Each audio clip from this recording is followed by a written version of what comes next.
Hello students, welcome to maths by Sumit sir. आज हम पढ़ने वाले हैं क्रैमर्स रूल 3/3 ऑर्डर। तो 3/3 ऑर्डर में हमें तीन वैल्यूज फाइंड करने पड़ते हैं। अगर हमारे पास तीन वेरिएबल्स है इक्वेशन में, मींस x y z, तो हमें x y z के वैल्यूज फाइंड करने। तो आइए सीखते हैं क्रैमर्स रूल 3/3 ऑर्डर। तो आइए चलते फर्स्ट एग्जांपल पर, जिसमें हमारे पास है x plus y plus z equal to 6। उसके बाद है x minus y plus z equal to 2, और फिर लास्ट में है x plus 2y minus z equal to 2।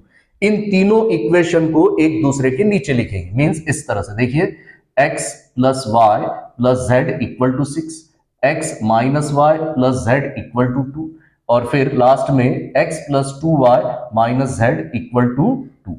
तो ये हमने लिख दिए एक दूसरे के नीचे तीनों इक्वेशंस को।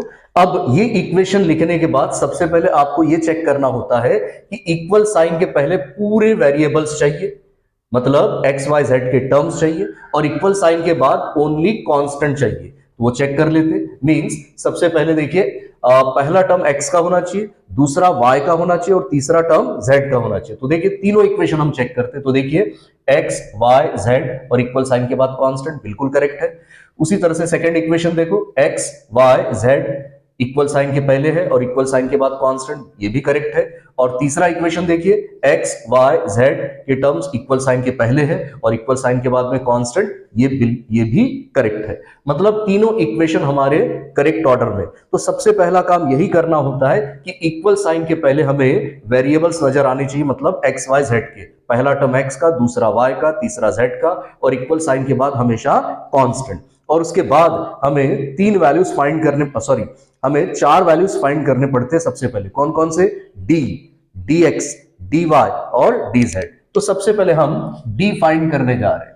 तो d, या आपको d का वैल्यू डिटरमिनेंट में फाइंड करना होता है। यह है डिटरमिनेंट का साइन। अब कैसे लिखते हैं d फाइंड करने के लिए डिटरमिनेंट? देखिए, फर्स्ट इक्वेशन को फर्स्ट रो में, सेकेंड इक्वेशन को सेकेंड रो में, थर्ड इक्वेशन को थर्ड रो में। मींस आपको करना क्या होता है, ये जो x y z के कोएफिशिएंट्स है ये लिखने होते हैं। तो x y z के कोएफिशिएंट का ही मतलब होता है x y z के सामने वाले नंबर्स। तो देखते हैं, सबसे पहले इक्वल साइन के पहले जो पहला इक्वेशन है हमारे पास, वो इस तरह से x plus y plus z equal to 6। तो x का कोएफिशिएंट कुछ नहीं मींस 1, y का कोएफिशिएंट भी कुछ नहीं मींस 1, z के सामने भी कुछ नहीं मींस 1। ये हो गए x y z के कोएफिशिएंट। अब सेकेंड रो लिखना है हमें, ये हमने लिख दिया फर्स्ट रो। सेकेंड रो मतलब इसी के नीचे सेकेंड रो रहेगा। तो देखिए सेकेंड रो में सेकेंड इक्वेशन में जो x y z के कोएफिशिएंट है वो लिखने हैं। तो x का कोएफिशिएंट कुछ नहीं मींस 1, y का कोएफिशिएंट देखिए 1 तो है, लेकिन साथ में ये माइनस साइन है इसलिए -1, और z के सामने कुछ नहीं मींस 1, +1 का ही मतलब 1। और अब थर्ड रो में, मतलब थर्ड रो में आपको थर्ड इक्वेशन के कोएफिशिएंट्स लिखने, जो x y z के कोएफिशिएंट्स है वो, मतलब x y z के सामने वाले नंबर्स। तो यहां पर देखिए x के सामने कुछ नहीं मींस 1, y के सामने +2 मींस 2, z के सामने यहां कुछ नहीं मींस 1, साथ में माइनस है इसलिए -1। और अब इसे हमें सॉल्व करना है डिटरमिनेंट से, जो हम 3/3 ऑर्डर डिटरमिनेंट पढ़ चुके हैं। अगर आपको नहीं आता हो तो वो डिटेल वीडियो देख सकते हैं आप, मैं इस वीडियो में उसका लिंक देने जा रहा हूं। तो चलिए चलते हैं, d का वैल्यू फाइंड करना है। तो सबसे पहले, जैसे कि मैं बता चुका हूं पिछले वीडियो में भी, ये i होता है, ये j होता है, ये k होता है, ठीक है। तो सबसे पहले हम i के लिए सिंप्लीफाई करना है। i मतलब 1 के लिए हम सिंप्लीफाई करेंगे, तो उसका रो कैंसल्ड, कॉलम कैंसल्ड। उसके बाद जो बचे हुए नंबर्स है उनको हम सिंप्लीफाई करेंगे, ठीक है, बाय क्रॉस मल्टीप्लीकेशन। मतलब जैसे 2/2 ऑर्डर का डिटरमिनेंट सॉल्व करते उस तरह से ये डायरेक्ट किया जा सकता है। तो देखिए अब -1 इंटू -1 +1 हो गया, बीच में हमेशा माइनस साइन। उसके बाद जो बचे हुए नंबर है उनका मल्टीप्लीकेशन, मतलब 2 इंटू 1, यस 2 हो जाएगा, बीच में माइनस साइन। और फिर हम j का वैल्यू लिखते, j मींस j के प्लेस पे आपका क्या वैल्यू है, 1 है। अब इसके लिए रो कैंसल्ड और ये कॉलम कैंसल्ड, इसके लिए रो कैंसल्ड और ये कॉलम कैंसल्ड। तो अब जो बचे हुए नंबर्स है हमारे पास उनका क्रॉस मल्टीप्लीकेशन, मींस 1 इंटू -1, बीच में हमेशा माइनस साइन, उसके बाद 1 इंटू 1, ये 1 हुआ। फिर प्लस साइन देने के बाद के का वैल्यू क्या है हमारे पास में 1। तो ये के के लिए भी अब रो कैंसल्ड कॉलम कैंसल्ड। तो चलिए रो और कॉलम कैंसल्ड किए, जो बचे हुए नंबर से उनका क्रॉस मल्टीप्लीकेशन, मतलब सबसे पहले नंबर से। तो ये 1 इंटू 2 ये होता है 2, बीच में माइनस साइन, उसके बाद में ये 1 इंटू -1 -1।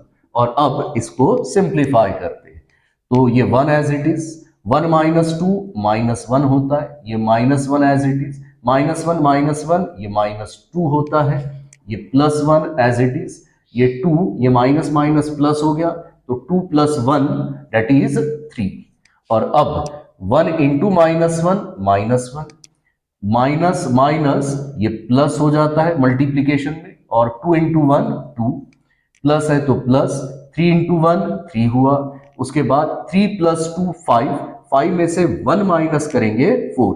ये हमें इस तरह से d का वैल्यू मिल चुका है। अब हम फाइंड करते हैं dx। तो चलिए dx फाइंड करने के लिए डिटर्मिनेंट में ही आपको ये फाइंड करना होता है, डिटर्मिनेंट सॉल्व करके। तो देखिए dx लिखने के लिए पहला कॉलम लिखने की आवश्यकता नहीं है, तो ये बचे हुए दो कॉलम्स लिखेंगे, मींस 1 1, उसके बाद -1 1 और 2 -1। ठीक है, तो x का कॉलम आपको ब्लैंक रखना है। अब यहां क्या लिखना होता है, फिर इक्वल साइन के बाद वाले नंबर्स, जो हमारे पास ये इक्वेशन है, यहां पर इक्वेशन में इक्वल साइन के बाद जो नंबर्स दिखाई दे रहे हैं वो लिखने, कौन से, 6 2 और 2, इस तरह से 6 2 और 2। और अब हम dx के लिए सिंप्लीफाई करेंगे, तो उसी तरह से 3/3 का ऑर्डर जो सिंप्लीफाई करते हैं हम, उसी तरह से सिंप्लीफाई करेंगे। तो ये आपका i हो गया, ये j हो गया, ये k हो गया। तो सबसे पहले i मतलब 6 के लिए हम सिंप्लीफाई करेंगे, रो कैंसल्ड कॉलम कैंसल्ड बता चुका हूं। तो अब -1 इंटू -1 +1, बीच में माइनस साइन, उसके बाद ये आपका 2 इंटू 1 2 हो गया, बीच में माइनस, और फिर j का वैल्यू क्या हमारे पास में 1, ये हमने लिख दिए। उसके बाद में उसका रो कैंसल्ड कॉलम कैंसल्ड, ये हमने कर दिया रो कॉलम कैंसल्ड। अब 2 इंटू -1 -2, बीच में माइनस साइन, फिर 2 1 2, और फिर प्लस k का वैल्यू हमारे पास में है 1। और अब k के लिए भी रो कैंसल्ड कॉलम कैंसल्ड, जो बचे हुए नंबर से उनका क्रॉस मल्टीप्लीकेशन, मींस 2 इंटू 2 4 हो गया, बीच में माइनस साइन, फिर 2 इंटू -1 -2। अब जिस किसी को कोई तकलीफ जा रही है, प्रॉब्लम जा रही है 3/3 डिटर्मिनेंट सॉल्व करने के लिए, तो मेरा पिछला वीडियो आप देख सकते हैं, डिटर्मिनेंट 3/3 ऑर्डर, जिसमें मैंने डिटेल में आपको कैसे सिंप्लीफाई करते 3/3 ऑर्डर का डिटर्मिनेंट वो आपको बताया हूं। तो मैं इस वीडियो में उसकी लिंक भी देने जा रहा हूं। तो अब आगे सिंप्लीफाई, ये 6 एज इट इज, 1 -2 -1 हुआ, ये -1 एज इट इज, -2 -2 -4 होता है, उसके बाद ये +1 एज इट इज, फिर 4, ये माइनस माइनस प्लस हो जाएगा, तो 4 + 2 6 आ जाएगा, 6 इंटू -1 -6 हुआ, मल्टीप्लीकेशन में माइनस माइनस प्लस, 4 इंटू 1 4 हो गया, प्लस साइन है तो प्लस, 6 इंटू 1 6, और अब -6 + 6 कैंसिल, तो हमें आंसर मिल रहा है 4। तो इस तरह से हमने dx फाइंड किया, कितना मिला हमें, 4 मिला है। अब हम dy फाइंड करने जा रहे हैं। तो देखिए dy इक्वल टू, तो आपको करना क्या होता है, जो बीच वाला कॉलम है वो नहीं लिखना है, मतलब y वाला जो कॉलम है वो नहीं लिखना है। dy फाइंड करते समय x का कॉलम लिखेंगे और z का कॉलम लिखेंगे। तो इसके प्लेस पे क्या लिखना होता है, इक्वल साइन के बाद में आने वाले नंबर्स जो कांस्टेंट है, मतलब वो है 6 2 2। और अब dy के लिए भी उसी तरह से सिंप्लीफाई करेंगे, 3/3 ऑर्डर का डिटर्मिनेंट जैसे सॉल्व करते हैं उस तरह से। ये आपका i, ये j हो चुका है, और ये आपका k। तो सबसे पहले i मींस 1 के लिए हम सिंप्लीफाई करते, रो कैंसल्ड कॉलम कैंसल्ड। देखिए 2 इंटू -1 -2, बीच में माइनस साइन, 2 इंटू 1 ये 2 हो गया, फिर -j, तो j का वैल्यू हमारे पास में है 6, उसके लिए रो कैंसल्ड और ये कॉलम कैंसल्ड। फिर जो बचे हुए नंबर है उनका क्रॉस मल्टीप्लीकेशन, मींस 1 इंटू -1 -1, बीच में माइनस, 1 इंटू 1 ये 1, प्लस k का वैल्यू क्या हमारे पास में 1, इसके लिए भी रो कैंसल्ड कॉलम कैंसल्ड, बचे हुए नंबर्स का क्रॉस मल्टीप्लीकेशन, मींस 1 इंटू 2 2 होता है, बीच में माइनस, फिर 2 इंटू 1 ये 2 हो गया। सिंप्लीफाई करते ये 1 एज इट इज, -2 -2 -4 होता है, ये -6 एज इट इज, -1 -2 होता है, ये +1 एज इट इज, और 2 - 2 0। तो चलिए -4 × 1 -4 हो गया। यहां मल्टीप्लाई करना है तो मल्टीप्लीकेशन में माइनस माइनस प्लस हो गया, 6 2 12, 1 × 0 0 होता है, मीन्स ये कैंसिल कर सकते। अब 12 में से 4 माइनस करना है, माइनस प्लस माइनस, 12 में से 4 माइनस कीजिए, 8 आता है, साइन ग्रेटर नंबर के सामने वाला। तो ये रहा हमारा dy का वैल्यू। अब बारी है dz की, तो चलिए dz हम फाइंड करने जा रहे हैं। तो dz फाइंड करने के लिए लास्ट कॉलम नहीं लिखना है, ठीक है, ये लास्ट कॉलम आपको नहीं लिखना है। तो बाकी के दो कॉलम्स लिखेंगे, मतलब x और y वाले वैल्यूज। तो x का वैल्यू 1, y का वैल्यू 1, मतलब इनके कोएफिशिएंट लिखने x y के। फिर उसी तरह से ये 1 और -1 और फिर 1 और 2। तो ये dz में मतलब z के जो कोएफिशिएंट्स है वो नहीं लिखने थे आपको, उसके बदले में इक्वल साइन के बाद वाले नंबर्स, मतलब 6 2 2 ये हमने लिखे। और अब इसे हम सिंप्लीफाई करेंगे। तो चलिए उसी तरह से ये आपका ये i, ये j और ये k हो चुका है। i मीन्स 1 के लिए, तो चलिए इसका रो कैंसल, कॉलम कैंसल, बचे हुए नंबर्स का क्रॉस मल्टीप्लीकेशन 2/2 ऑर्डर में, -1 × 2 -2, बीच में माइनस साइन, 2 × 2 4 हो गया, बीच में माइनस साइन के साथ j का वैल्यू, j कितना है आपके पास 1, उसके बाद उसका रो कैंसल, ये कॉलम कैंसल, ये हमने कर दिए, ठीक है। 2 1 2, बीच में माइनस, 1 × 2 2, फिर प्लस k का वैल्यू हमारे पास में है 6, ये हमने लिखे, उसके लिए भी रो कैंसल्ड, कॉलम कैंसल्ड। तो अब बचे हुए नंबर्स का क्रॉस मल्टीप्लीकेशन, 1 × 2 2 होता है, बीच में माइनस, 1 × -1 हो गया, सिंप्लीफाई करते 1 एज इट इज, -2 -4 -6 होता है, ये -1 एज इट इज, 2 - 2 0 होता है, ये +6 एज इट इज। यहां देखिए ये माइनस माइनस प्लस हो जाएगा, तो 2 + 1 ये 3 हो जाएगा। 1 × -6 0 × एनी नंबर 0, मतलब हटा दीजिए, कैंसिल। 6 × 3 ये आपका 18, और 18 में से 6 माइनस करते हैं तो हमें मिलेगा 12। तो इस तरह से देखिए हमें dz का वैल्यू हमें मिल चुका है 12। तो देखिए जो हम वैल्यूज हमने फाइंड किए वो इस तरह से, d का वैल्यू 4 है, dx का वैल्यू 4 है, dy का वैल्यू 8 है, dz का वैल्यू 12। और एक बात बताना चाहता हूं, अगर आपको प्लस माइनस मल्टीप्लीकेशन डिवीजन में कोई तकलीफ है तो मैं इस वीडियो के साथ साथ उस वीडियो की लिंक देने जा रहा हूं, आप उसको देख लीजिएगा डिटेल में और समझ लीजिएगा, ठीक है। तो चलते हैं अब अप्लाई करते बाय क्रैमर्स रूल। तो चलिए क्रैमर्स रूल अप्लाई करेंगे, और सबसे पहले हमें x फाइंड करना है। तो x फाइंड करने के लिए फॉर्मूला है dx/d। तो dx का वैल्यू देखिए 4 है, d का वैल्यू भी 4, 1 ज़ा, तो 1/1 आंसर 1 मिलेगा। फिर हम y फाइंड करते, तो उसके लिए फॉर्मूला है dy/d। तो dy का वैल्यू हमारे पास 8, d का वैल्यू हमारे पास में 4, 1 ज़ा 2 ज़ा, तो 2/1 2 ये हुआ। अब हमें फाइंड करना है z। तो z फाइंड करने के लिए फॉर्मूला है dz/d। तो चलिए dz का वैल्यू 12 और d का वैल्यू हमारे पास में 4, 1 ज़ा 3 ज़ा, तो 3/1 3 मिला। तो इस तरह से देखिए क्रैमर्स रूल से हमने सिंप्लीफाई किए और हमें x का वैल्यू 1 मिला, y का वैल्यू 2 मिला और z का वैल्यू 3 मिला।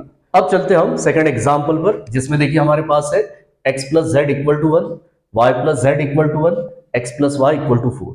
तो चलिए इन तीनों इक्वेशंस को एक के नीचे एक लिख लेते, लेकिन याद रखिए कि इक्वल साइन के पहले आपके x y z के टर्म्स मतलब वेरिएबल्स चाहिए, और इक्वल साइन के बाद सिर्फ और सिर्फ कांस्टेंट। अगर उसका ऑर्डर करेक्ट नहीं है तो ऑर्डर को करेक्ट बनाना है। तो देखते हैं, सबसे पहले फर्स्ट इक्वेशन ऐसा है x + z = 1। तो यहां y का टर्म नहीं है तो उसे हम इस तरह से लिख सकते हैं 0y और प्लस z = 1। तो देखिए यहां y का टर्म नहीं था तो उसको 0 के साथ लिखे हमने। उसी तरह से यहां देखिए सेकंड इक्वेशन में x का टर्म नहीं है, उसे हम लिख सकते हैं 0x, फिर है +y + z = 1। उसी तरह से देखिए थर्ड इक्वेशन में z का टर्म नहीं है तो इसे हम लिख सकते हैं x + y + 0z = 4। तो क्या कि हमने देखिए इक्वल साइन के पहले वेरिएबल्स चाहिए, मतलब एक्स वाई जेड के टर्म्स चाहिए, और इक्वल साइन के बाद सिर्फ और सिर्फ कांस्टेंट मतलब ओनली नंबर्स चाहिए। ठीक है, तो अब हमें वैल्यूज फाइंड करने कौन कौन से, D, D x, D y और डी जेड। उसके बाद हम क्रैमर्स रूल अप्लाई करते हैं। तो सबसे पहले डी हम फाइंड करेंगे। तो डी फाइंड करने के लिए डिटर्मिनेंट का यूज करना है। उसमें क्या करते हैं, हम एक्स वाई जेड के कोएफिशिएंट्स लिखते हैं। फर्स्ट इक्वेशन में जो एक्स वाई जेड के कोएफिशिएंट है वो फर्स्ट रो में लिखे जाते हैं, मतलब यहां पर है 1 0 और यहां कुछ नहीं मींस 1। फिर सेकंड इक्वेशन में देखिए एक्स वाई जेड के जो कोएफिशिएंट है वो सेकंड रो में लिखने, मींस यहां पे 0, यहां कुछ नहीं है तो ये 1 1, तो 1 1। और थर्ड इक्वेशन में जो एक्स वाई जेड के कोएफिशिएंट है वो थर्ड रो में, मींस 1 1 और साथ में ये 0। तो चलिए अब इसे हम सिंप्लीफाई करेंगे उसी तरह से जैसे पिछले क्वेश्चन में बताया। ये आपका i, ये j और ये k। सबसे पहले i मींस 1 के लिए हम सिंप्लीफाई करते, उसका रो कैंसल कॉलम कैंसल। 1 इंटू 0 0 होता है, बीच में माइनस साइन, और फिर 1 इंटू 1 1, फिर माइनस j। तो j का वैल्यू हमारे पास में है 0, ये लिख दिए। उसके लिए रो कैंसल, ये कॉलम कैंसल, रो और कॉलम कैंसल। तो चलिए जो बचे हुए नंबर्स है उनका क्रॉस मल्टीप्लीकेशन, मींस 0 इंटू 0 0, फिर बीच में माइनस, 1 इंटू 1 1, फिर प्लस k का वैल्यू हमारे पास में है 1, और उसका भी रो कैंसल कॉलम कैंसल। ठीक है, तो अब जो बचे हुए नंबर्स है उनका cross multiplication, 0 into 1 0, minus 1 into 1 1, और अब सिंप्लीफाई, ये 1 as it is, 0 minus 1 minus 1 होता है। 0 इंटू एनी नंबर, देखिए यहाँ पे कोई साइन नहीं मतलब मल्टीप्लीकेशन, 0 को कोई भी नंबर आए, यहाँ पे कुछ भी आए, 0 से अगर उसे मल्टीप्लाई करते तो ये पूरा कंप्लीट 0 होता है, मतलब कैंसल्ड, इसे लिखने की आवश्यकता नहीं है। उसके बाद है प्लस 1, 0 माइनस 1 माइनस 1 होता है। अब 1 इंटू माइनस 1 माइनस 1, ये प्लस माइनस माइनस, 1 इंटू 1 1, तो माइनस 1 ये होता है -2। इस तरह से हमने d फाइंड किया। अब dx की बारी है, तो dx कैसे फाइंड करेंगे, देखिए dx फाइंड करने के लिए ये जो x वाला कॉलम है ये लिखने की आवश्यकता नहीं है, तो बाकी के दो कॉलम लिखेंगे y और z वाले, वो है 0 1, साथ में 1 1 और 1 0। तो इसके प्लेस पे क्या लिखना होता है, इक्वल साइन के बाद वाले नंबर्स, वो है 1 1 4, तो यहाँ पे 1 1 और 4, और इसे भी उसी तरह से सॉल्व करना है डिटर्मिनेंट में। तो ये i, ये आपका j और ये k। तो i मींस 1 के लिए, तो चलिए इसके लिए रो कैंसल कॉलम कैंसल। देखिए अब 1 इंटू 0 0, माइनस साइन बीच में, 1 इंटू 1 1, ये हो गया। फिर माइनस j मींस आपका 0 है, ठीक है, तो 0 के लिए भी रो कैंसल्ड, ये कॉलम कैंसल्ड। देख लीजिए रो कैंसल्ड कॉलम कैंसल्ड, जो बचे हुए नंबर से उनका क्रॉस मल्टीप्लीकेशन, मींस 1 इंटू 0 0, बीच में माइनस, 4 इंटू 1 4 हो गया, फिर प्लस k का वैल्यू। तो देखिए k में क्या है हमारे पास में 1, तो इसके लिए भी रो कैंसल्ड कॉलम कैंसल, ठीक है, ये रो और कॉलम कैंसल। तो जो बचे हुए नंबर से उनका क्रॉस मल्टीप्लीकेशन, मींस 1 इंटू 1 1, फिर बीच में माइनस, 4 इंटू 1 ये 4 हुआ। सिंप्लीफाई करते 1 as it is, 0 minus 1 minus 1, 0 into any number, पूरा कंप्लीट नंबर ये 0 हो जाएगा, इसे लिखने की आवश्यकता नहीं है। प्लस फिर ये आपका 1 1 माइनस 4 माइनस 3 होता है, 1 into minus 1 minus 1, plus minus minus, 3 into 1 3, दोनों के सामने माइनस है तो नंबर प्लस, साइन माइनस का। तो इस तरह से हमने dx का वैल्यू फाइंड की। तो चलिए अब बारी है dy की। तो dy फाइंड करने के लिए आपको x वाला कॉलम लिखना है और z वाला। तो कॉलम कौन सा नहीं लिखना आपको, जो y वाला कॉलम है वो नहीं लिखना है, उसके प्लेस पे इक्वल साइन के बाद में आने वाले नंबर्स, वो है 1 1 और 4, और इसे भी सॉल्व करेंगे हम डिटर्मिनेंट में, ठीक है। तो सबसे पहले i मींस 1 के लिए रो कैंसल्ड, ठीक है, और ये कॉलम कैंसल। तो बचे हुए नंबर्स का क्रॉस मल्टीप्लीकेशन, तो 1 इंटू 0 0 हुआ, बीच में माइनस, 4 इंटू 1 4, फिर माइनस j मींस आपका 1, इसके लिए भी रो कैंसल्ड और ये कॉलम कैंसल्ड। तो जो बचे हुए नंबर्स है उनका क्रॉस मल्टीप्लीकेशन, मींस 0 इंटू 0 0, बीच में माइनस, और फिर 1 इंटू 1 ये 1, फिर प्लस के मीन्स आपका ये 1 हो गया, इसके लिए भी रो कैंसल्ड कॉलम कैंसल्ड। तो अब जो बचे हुए नंबर्स है उनका क्रॉस मल्टीप्लीकेशन मीन्स 0 इंटू 4 0, बीच में माइनस, 1 इंटू 1 1। तो सिंप्लीफिकेशन ये 1 एज इट इज, 0 माइनस 4 होता है, ये -1 एज इट इज, 0 माइनस 1 होता है, plus 1 as it is, 0 minus 1 होता है। अब आगे देखिए -4 इंटू 1 -4, माइनस माइनस मल्टीप्लीकेशन में प्लस, 1 इंटू 1 1, उसके बाद प्लस माइनस माइनस, 1 इंटू 1 1। अब +1 -1 कैंसिल, तो हमें यहां मिल रहा है -4, ये मिला हमें dy। अब हम फाइंड करते हैं dz। तो dz फाइंड करने के लिए आपको z वाला कॉलम नहीं लिखना है, मींस आपको कौन से कॉलम लिखने हैं, x और y के। तो x का कॉलम मतलब लिखने के लिए x के कोएफिशिएंट वो है 1 0 1 1 0 1, और y के कोएफिशिएंट है 0 1 1, ये 0 1 1, और z का कॉलम नहीं लिखना, उसके प्लेस पे इक्वल साइन के बाद में आने वाले नंबर्स मतलब 1 1 4। और अब सिंप्लीफाई करते, तो देखिए ये i है आपका, ये j है और ये k है। i मींस 1 के लिए, तो इसके लिए रो कैंसल्ड कॉलम कैंसल्ड, जो बचे हुए नंबर्स है उनका क्रॉस मल्टीप्लीकेशन मींस 1 इंटू 4 4, बीच में माइनस, 1 इंटू 1 1, फिर माइनस जे मींस आपका 0। अब इसके लिए रो कैंसल्ड कॉलम कैंसल्ड, ये देखिए रो कैंसल्ड कॉलम कैंसल्ड, जो बचे हुए नंबर से उनका क्रॉस मल्टीप्लीकेशन मींस 0 इंटू 4 0, बीच में माइनस, और फिर आपके पास ये जो बचा हुआ है 1 इंटू 1 1, प्लस के का वैल्यू हमारे पास में है 1, इसके लिए भी रो कैंसल्ड कॉलम कैंसल्ड। और अब बचे हुए नंबर्स का cross multiplication 0 into 1 0, minus 1 into 1 1, simplify करते 1 एज इट इज, 4 माइनस 1 ये आपका 3 हुआ, 0 इंटू एनी नंबर, ये पूरा कंप्लीट 0 हो जाएगा, लिखने की आवश्यकता नहीं है, plus 1 as it is, 0 minus 1 -1 होता है। अब 3 इंटू 1 3, प्लस माइनस माइनस, 1 1 जा 1, 3 माइनस 1 2। तो इस तरह से हमें dz का वैल्यू मिला है 2। तो देखिए हमें जो वैल्यूज मिले वो इस तरह से, d का वैल्यू -2, dx का वैल्यू -4, dy का वैल्यू -4 और dz का वैल्यू 2।